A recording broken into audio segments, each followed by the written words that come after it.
That game wasn't won by the man who made that touchdown. It was won by a team, and every man on the team had a share in winning it.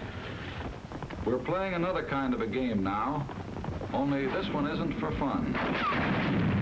It's for keeps.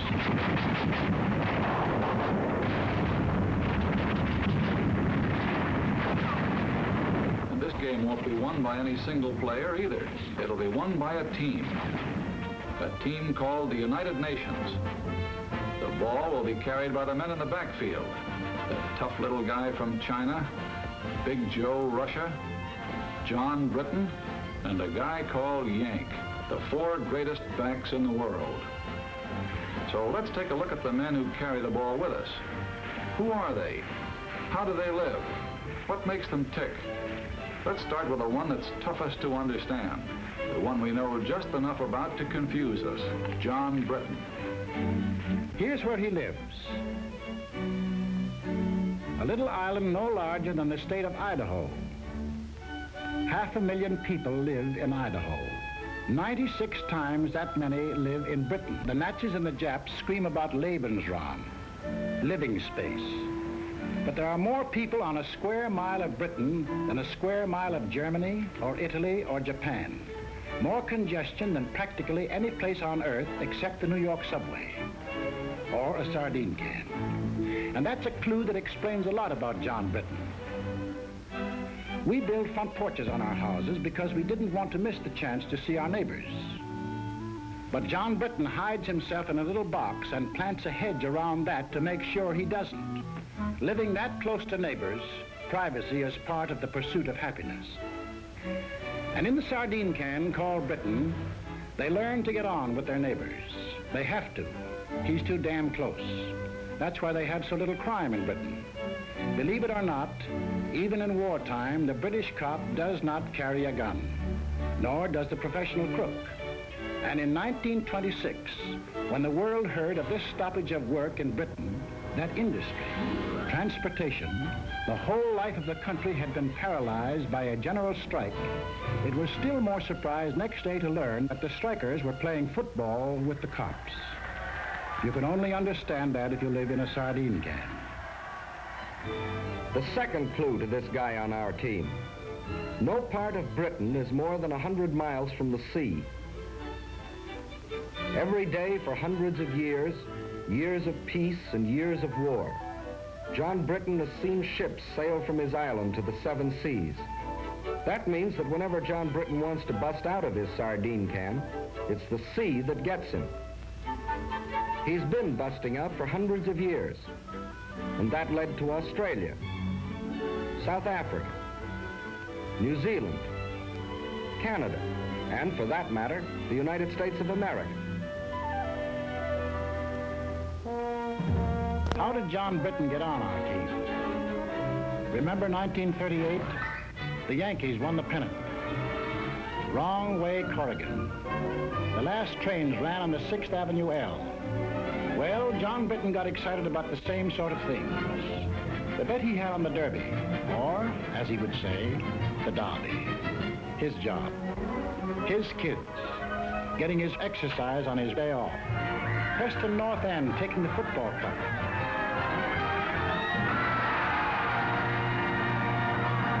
Only 300 miles away, people were cheering another kind of event.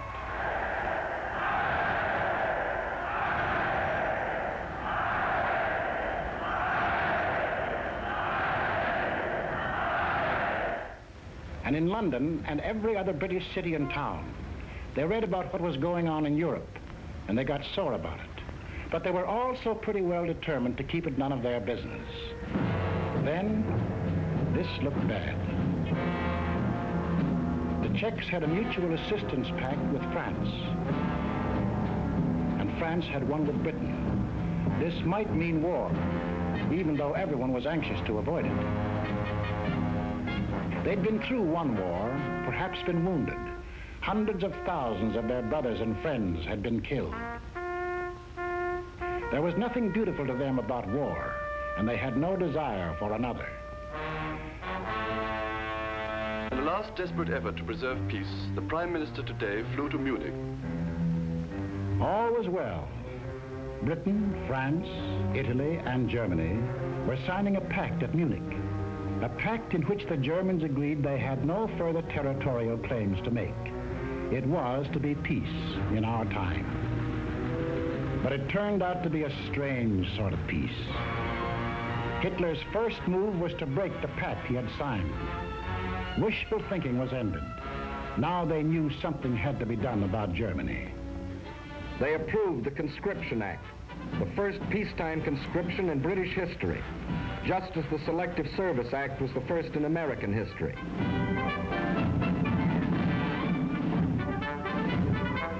The British had put their cards on the table. They had, in effect, said to Hitler, "That's enough. If you go into Poland, we'll fight." Hitler smiled. Like other would-be conquerors of Britain, Philip of Spain, Napoleon, Kaiser Wilhelm, he thought he understood the British. He didn't. The sleeping lion began to wake up. He was a pretty drowsy lion for the first 6 months of the war. He snapped and growled.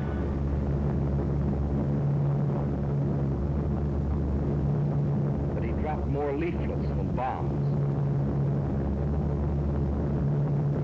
He hoped that common sense would return to the German people and that they would throw out Hitler and the German warlords. Instead,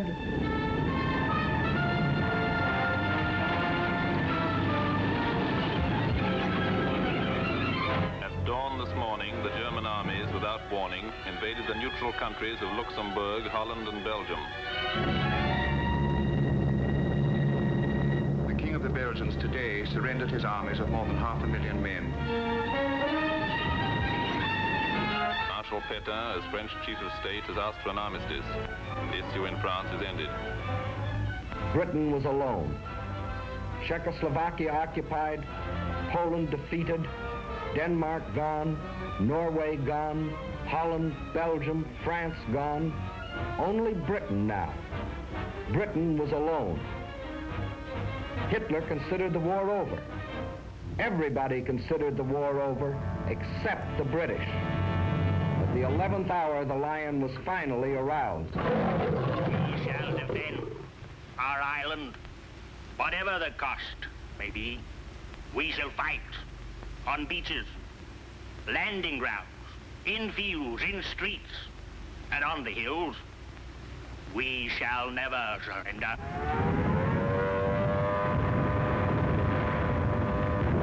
For a year, they took everything that the Nazis could throw at them.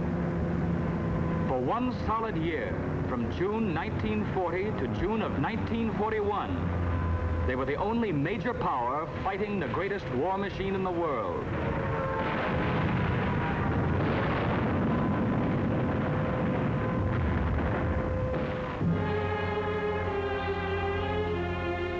They took body blow after body blow. Solid punches before they even had their guard up. All they did was take it on the chin and hang on to the ropes. They never went down. And while they buried their dead, they prepared grimly and defiantly for the day when they could strike back. There were no victories to cheer them on, just defeat after defeat.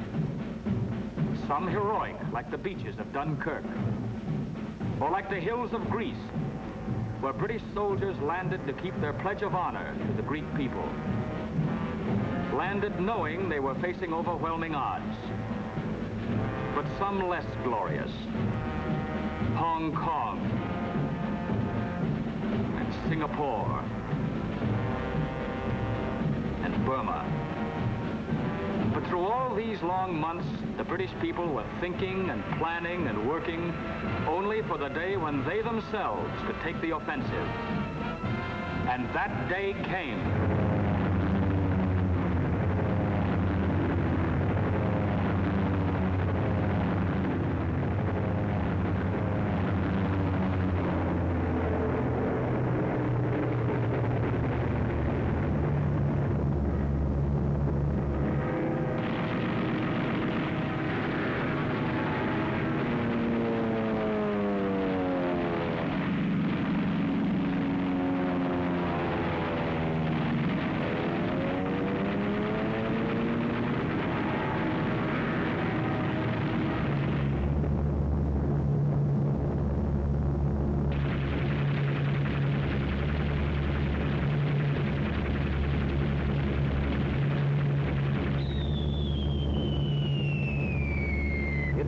British that made the Germans realize that war could be brought to German soil, too.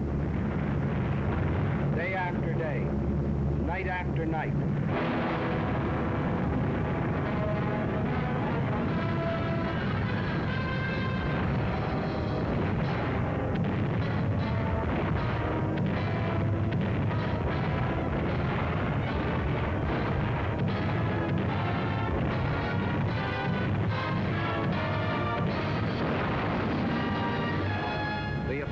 Continues in greater and greater strength. That's in the air. And on the ground, 1,500 miles away in North Africa.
$1,700 miles in 122 days.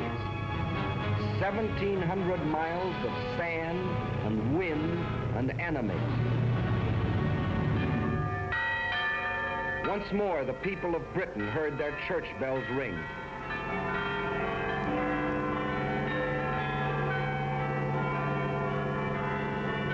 More than 3 years earlier, they had been warned that this would be the signal of invasion.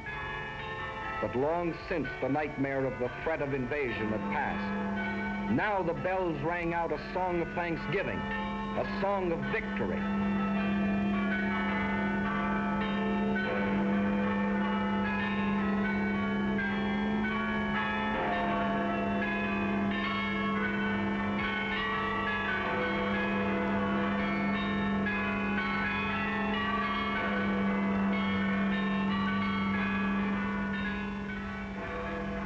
Now there's the plain and simple truth about Britain. But the fellow that calls the signals on the Axis team knows his only chance of winning is to split our team up.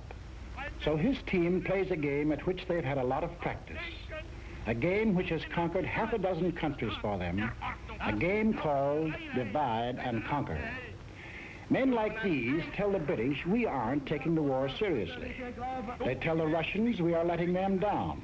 They tell the British the Russians will sell them out. And they tell us... It is manifestly ridiculous for the warmonger Roosevelt to tell the American people that they have anything in common with the British. On the contrary, they are different in every respect. Well, there are differences, that's true. For instance, we drive on the right side of the road. But in Britain, we go for baseball.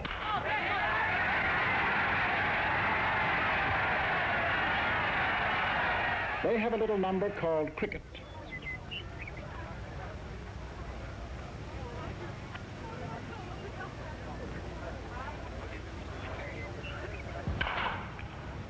Very well played, sir. And anyone who ever drank coffee over there knows why there'll always be an England. Is your coffee all right, sir?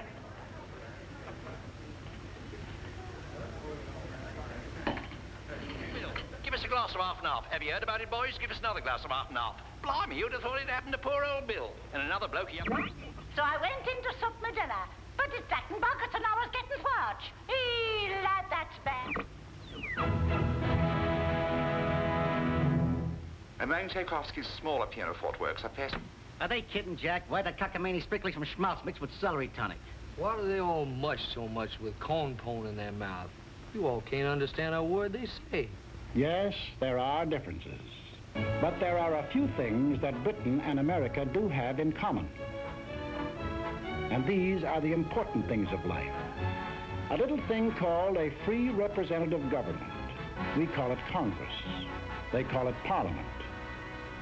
A little thing called freedom of speech. No, in the next war, you've not got to go to it.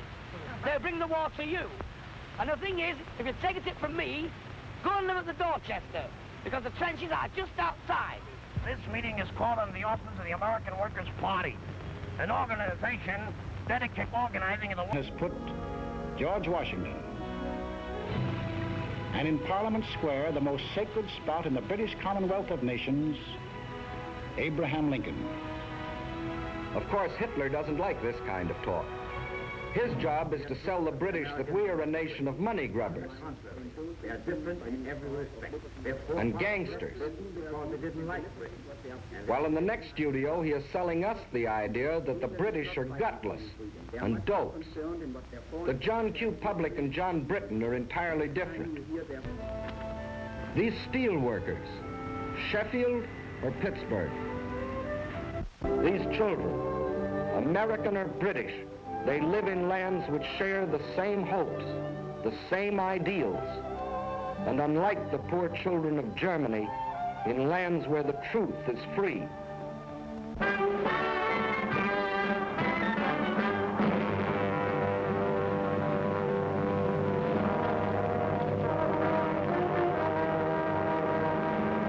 But let's not kid ourselves. Britain is not the United States, and the United States is not Britain. For instance, we don't go in for this kind of thing. They do. But there's no mystery about that. Remember our grandmother's house? It was old-fashioned, out of date, patched and altered to suit each new generation, and filled with family relics even grandmother couldn't explain. Well, John Britton has been living in his house for a long time. And that's why to us, who live in a modern house that we built ourselves to suit ourselves, John Britton seems slow-moving and cluttered up with ancient traditions. Kings, for instance. The present king rode to his coronation in the same coach, to the same church, for the same ceremony as his ancestors did. But the job he took on is very different from theirs. There have been some changes made. For the British king can no longer make laws or impose taxes or interfere with government. He and his family work as hard as any other citizen, doing the job that the people expect of them. Today, the king is the servant of the people and not its ruler. When an American is arrested and brought to trial, the bailiff calls his case The People versus John Doe. But if such a case were called in Britain, it would be The King versus John Doe. It means the same thing. Today, the British king is the symbol of the people. The British are great fans of the fellow in Buckingham Palace, but when they sing God Save the King, they're not worrying about his health. They mean God bless the British people. And the dukes and the earls? But in 1911, the people took away the last remaining power of the lords to block the action of the people's representatives. Dukes and earls don't run the country anymore. Today, there are only two people who do that. John Britton and his wife. They go to the polls, just as Mr. and Mrs. John Q. Public do here, and elect their representatives to the House of Commons. And there they fix the taxes and make the laws. And if John wanted to get rid of the lords, his representatives in Commons can at any time vote them out of existence. But John doesn't want to get rid of them. So he confuses us by keeping dukes and lords in a country where unions have long been accepted as an essential part of the democratic system, where the Labor Party, controlled by the unions, is one of the two great political parties. where longshoremen and railroad engineers have been ministers of the crown, and where for 30 years he has had a system of social security even more extensive than our own. So when you read about Lord Louis Mountbatten or Lord Beaverbrook, former head of aircraft production, don't think they got their jobs because of their titles. They got them because they were the best men for the jobs. Just as Ernest Bevan, formerly a labor leader and now a member of the War Cabinet, Herbert Morrison, who started life as an errand boy and is now Minister of Home Security, got their important jobs because they were the best men for them. With the things on the surface, the unimportant things, their John Britton and our John Q. Public differ. But the important part of their lives, they run the same way. The democratic way. The free way. But this gentleman never bothered about the truth. And when John Britton started carrying the war to Germany, he tried a new line. The warmonger Churchill only wages this war against the German people to save the British Empire. All right, let's take a look at that one. Here's the British Empire. And here's where the Germans were headed when Britain declared war. Does that look like trying to save the empire? Tackling Germany when it was headed into Poland and toward Russia? The one direction in which there were no British possessions? After Poland fell, Hitler hinted at peace with the British. This was the perfect chance to save the empire. But it wasn't saving the empire that the British were thinking about. The position of His Majesty's government in respect of any peace offer by Hitler. We are not, in any circumstances, prepared to negotiate with him at any time on any subject. And after Britain had been on the losing end, month after month, it had another chance to save the empire. Even now, Hitler thought John Britton would make a deal. We heard the British answer. What kind?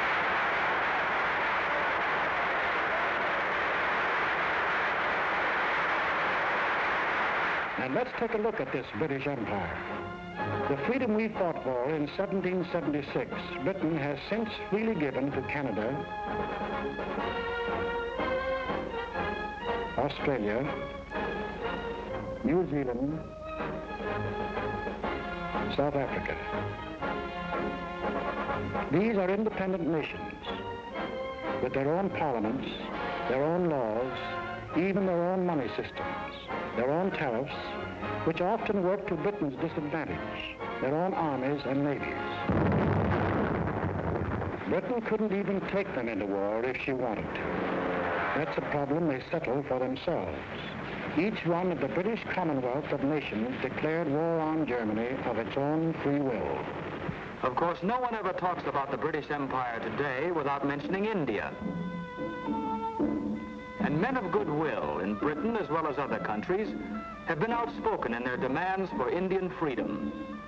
For no man who believes in democracy can support foreign rule of any people. But there are things that many of us do not know about India. For instance, that India pays no taxes to Britain, either directly or indirectly. That the Indians fix their own tariff laws, frequently to Britain's disadvantage. That of the Viceroy's Executive Council, 11 of the 15 members are Indians. And in the courts, 10 of every 11 judges. Furthermore, that no Indian is ever conscripted for service in the Army and Navy. It was voluntary enlistment that raised the Indian Army from 170,000 at the outbreak of war to 1.25 million today.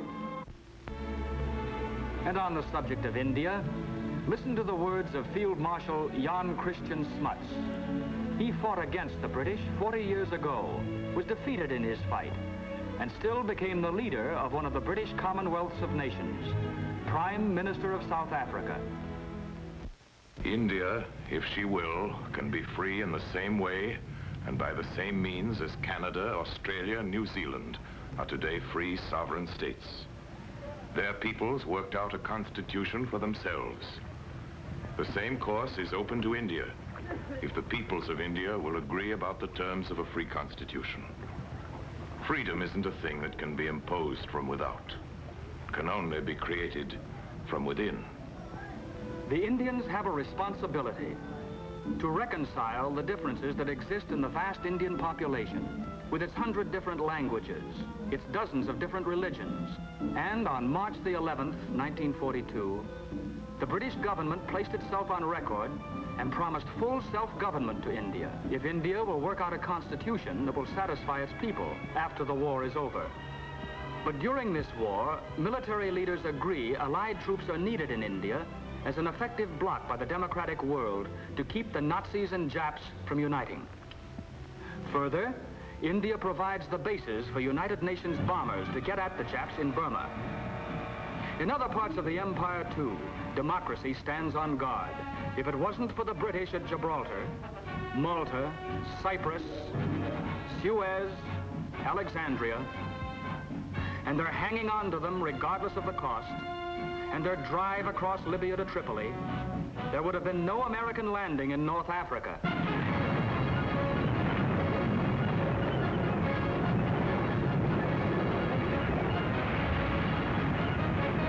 There's another tune the Nazis play about the British Empire. The British are sitting back, letting others fight the war for them. Ooh, we know that tune very well. Britain will fight to the last Australian or Canadian or New Zealander. The truth that thousands of Canadians and Australians and New Zealanders have gallantly fought and gallantly died in Crete, in Greece, in Libya.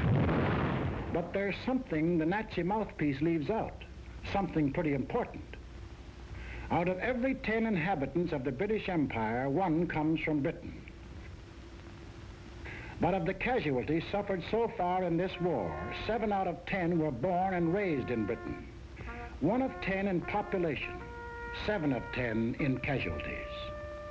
And in the air, of the planes flying with the RAF in Britain, 2 out of 3 are manned by crews from the island. And of the planes on the overseas fronts, the Western Desert in Africa and the rest, 4 out of 5 are manned by boys from Britain.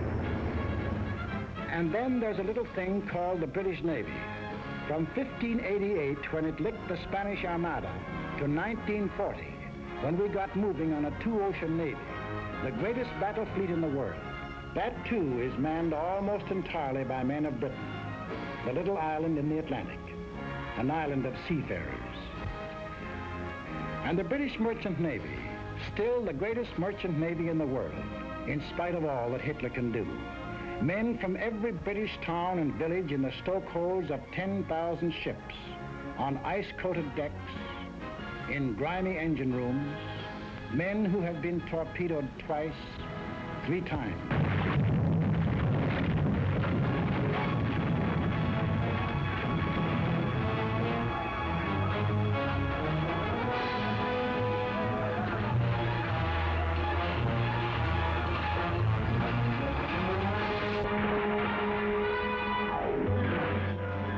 There's one English sailor who's been torpedoed 6 times and still signed on again. But we never hear about these things because of a curious character whose ways will never be completely understandable to an American. John Britton himself. He has an idea he shouldn't talk about himself and what he does. He calls it bad form. We call it damn silly. He'd say of a Spitfire, "Oh, she's not bad, little kite." But this man, the boss of the German Air Force, can tell us that the Spitfire has been the most deadly fighter in the world. And we certainly need an interpreter when this happens. Hello, Bob. Had a good trip? Oh, all right. All right. Except that he spent 2 days in the icy waters of the North Atlantic after being torpedoed on the way to Murmansk. See this man? His name is Whitten Brown. And this man, believe it or not, is the first man who flew the Atlantic non-stop. In 1919, 8 years before anyone else, he and John Alcock flew non-stop from Newfoundland to Ireland. But as usual, the British let it go at that, and Whitten Brown went back into obscurity. There's nothing wrong with John Britton that a correspondence course in showmanship wouldn't cure. moment imagine that you're not American, but British. You'd still be in uniform, for in Britain, every man between the age of 18 and 41, unless he cannot be replaced at a vital workbench, is already in uniform. Your old man, too. He's had to quit gassing about the last war, for they're now starting to draft men up to 51. Dependents or no dependents. If you've got yourself into this mess, your draft board will say, "Frightfully sorry, old chap, but you're in the Army anyway." And your kid sister, if she isn't a sailor, or in the Air Force, or the Land Army, or a ferry pilot, or in the fire brigade, she's probably in the Army, for they've drafted unmarried women up to 30. And even if she's married, every woman up to 41 can be drafted to work in war plants. And it's a real draft, for 8 million workers, men and women, can't quit their jobs or be fired without government permission. Britain is only 20 miles from German guns and German planes. Everybody, man or woman, young or old, is in the front line.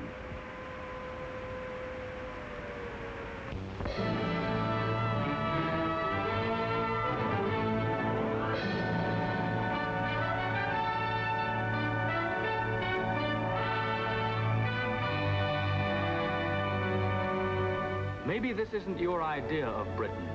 The ads were different, and you wondered whether they still made bows and arrows at the village forge.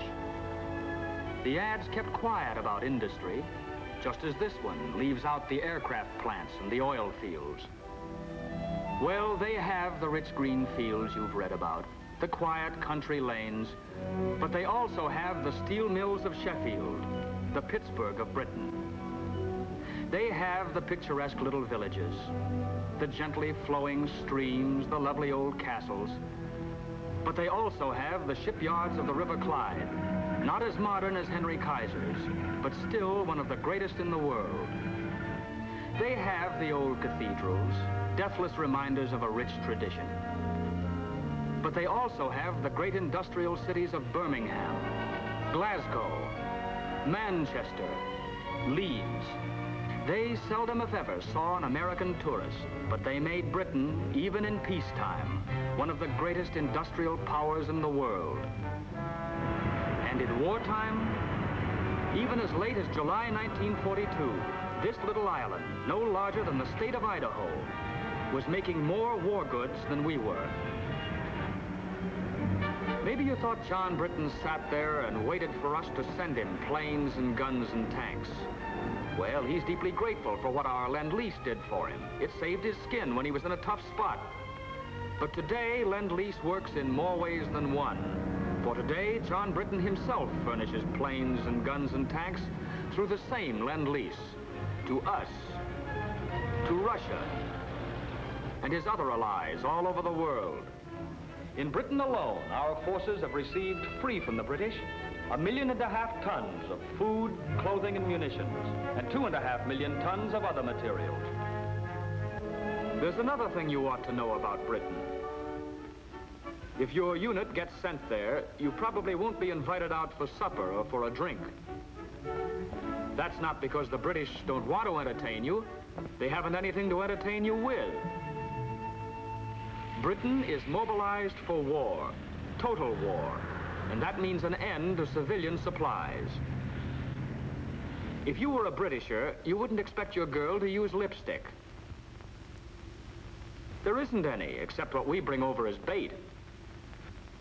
She wouldn't be smartly dressed, for clothes are rationed, severely rationed. It's very unlikely she wears stockings, for if she bought a pair of stockings a month, that would be all the clothes of any kind she could buy. That's some rationing. We think our gas rationing is tough, but John Britain gets no gas at all. He goes to a pub to buy a bottle of whiskey. The pub keeper laughs in his face. Grain is needed for industrial alcohol. Industrial alcohol is needed for munitions. And nearly all the reserve stock of British whiskey is kept for sale to America to pay for the goods Britain buys here. For don't forget, besides Lend-Lease, Britain buys and pays for vast quantities of goods.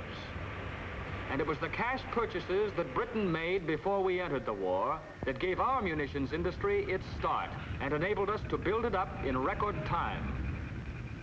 He goes to buy a pack of cigarettes. There probably aren't any. But if there are... 2 shillings, please. That's 40 cents for a pack of cigarettes. 12 cents represent the cost of the cigarettes. The other 28, the tax paid to the government. For Britain is going all out in taxation. Nobody is making any money out of this war. Industry is paying. Excess profits tax is 100%. Labor is paying. The man who earns $33 a week pays 29% income tax. And the rich man, if there are any of them left, pays an income tax of no less than 97.5%. And then there's the little matter of food. There are not many fat men in England nowadays, but John Britton isn't kicking. He knows 1 egg a week is helping him to win the war. The British rations are the rations of a free people. They could get food as they did in peacetime from Canada, Australia. But that would take ships, and the British prefer to use the ships for supplies to Russia, planes from America, troops to the Mediterranean.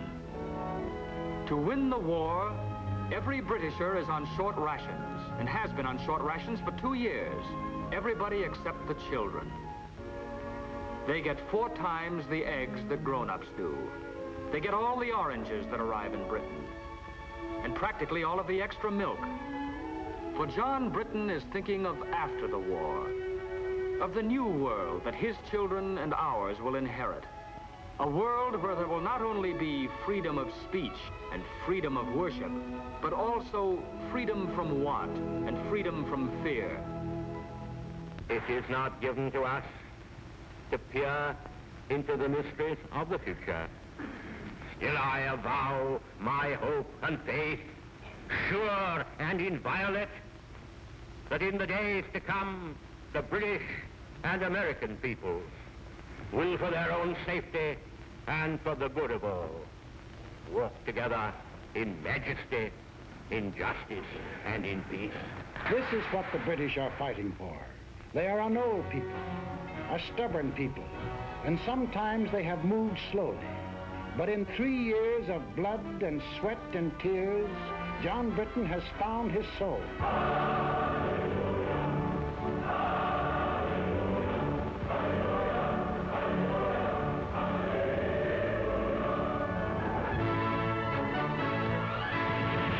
Now he is tough.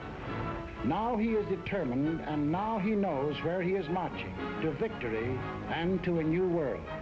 He's a good man to have on our team.